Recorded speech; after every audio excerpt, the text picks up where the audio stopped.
هلو هلو يا حلوين، احنا دلوقتي هنشرح فعل من افعال اللغة الفرنسية. بس مش مجرد هناخد فعل وخلاص، احنا هناخد فعل من افعال المجموعة التانية الدوزيام جروب. طيب خلينا بس نتفق على حاجة، الفعل ده هيكون فين مكانه. الفعل ده بيبقى تاني كلمة في الجملة. طيب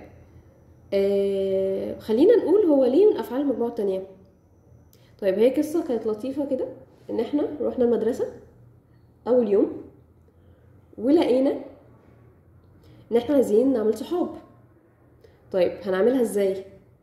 بنشوف الناس اللي شبهنا، فكان في مجموعة افعال بتنتهي بالاو ار، اخر حرفين فيها او ار، وكتير كتير كتير كذا واحد اخر او ار، فقالوا احنا هنسمي نفسنا افعال المجموعة الاولى، هنسمي نفسنا افعال المجموعة رقم 1. طيب وفي ناس تانية كانت مختلفة شوية، الفعل بتاعها بينتهي بالاي ار، فقالوا في افعال المجموعه الثانيه اللي هي لقيت نفسها بتنتهي بالاي ار، حرف الاي وحرف الار، كانوا افعال كتير كتير كتير بينتهوا بالاي ار، فقالوا خلاص احنا هنجمع بعض هنسمي نفسنا افعال المجموعه الثانيه دوزيام جروب. طيب في بقى افعال ثالثه لقيت ان النهايات بتاعتهم مختلفه شويه، يعني ولا هم او ار ولا هم اي ار، فجمعوا بعضهم وقالوا احنا هنعمل مجموعه خاصه بينا وهنسميها المجموعة الثالثة، دي هتحتوي كل المختلف. تمام. طيب بس ناخد بالنا من حاجة، مش اي فعل اخره او ار يبقى مجموعة اولى. ليه بقى؟ ان مش كل الطلبة راحت اول يوم، في طلبة كانت غايبة في اول يوم وجت تاني يوم وقالت يلا يا مجموعة اولى دخليني معاكي. المجموعة الاولى طبعا ما وافقتش ان هي تدخلهم، قالت لهم لا انتوا اتأخرتوا مش هندخلكم. طب نروح نقعد فين؟ المجموعة الاولى قالت لها ماليش دعوة اتصرفي.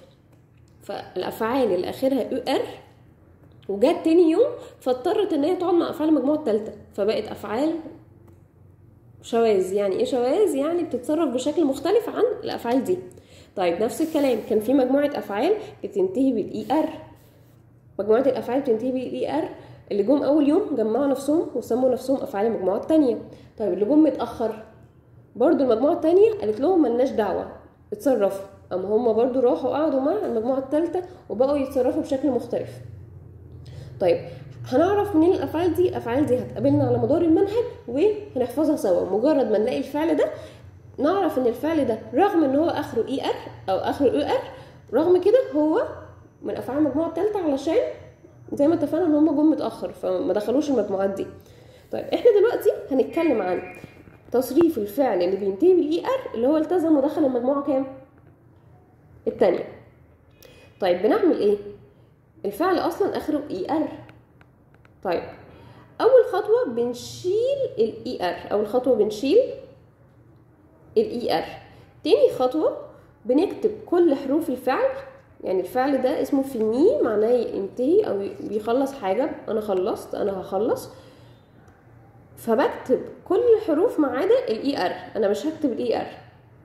طب وبعدين خليني بس اوضح انا هكتب الحروف دي فين. انا هكتب الحروف دي مع الضمائر اللي هي انا جو، انت tu، هو هي ال، نحن نو،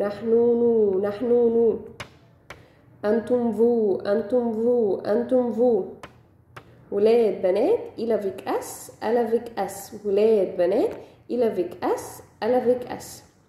طيب هي دي الضمائر اللي انا هكتب معاها كل حروف الفعل ما عدا الاي ار، فانا اهو زي ما انا كاتبه باللون الاسود FEN مع كل الضمائر. طب وبعدين بعد ما شلت الاي ار هحط مكانها نهايات، دي بقى اللي هتتحفظ. يعني جو هحط is، tu is، il وال it، يبقى is it. يبقى تاني جو is tu is il ال it، جو is tu is il ال it. النو والفو والإل avec us والال avec us بحط is us o n s، ده مع النو. الفو برضو نفس البداية. إز أس أو زد. il avec اس وال avec اس إز أس أو أن تي.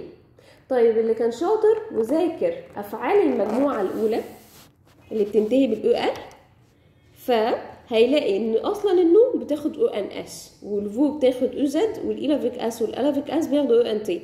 فنفس الثلاث نهايات دول هم هنا او ان اس او زد او ان تي، بس زودت إز أس إز أس إز أس. طب اللي لسه ما ذاكرش افعال المجموعه الاولى هسيب لينك الفيديو في الديسكربشن نسمعه، عشان لو ذاكرنا الفيديو الاول المجموعه الثانيه هتبقى سهله. طيب يبقى كده ده بخصوص النهايات بتاعه المجموعه الثانيه. قبل ما نذاكرها نبقى ذاكرنا الفيديو بتاع المجموعه الاولى. نفس النهايات بتاعه النو والفو والإل avec اس والأل avec اس هما اللي في المجموعه الاولى. بزود عليهم ايه؟ بزود عليهم إز أس إز أس إز أس.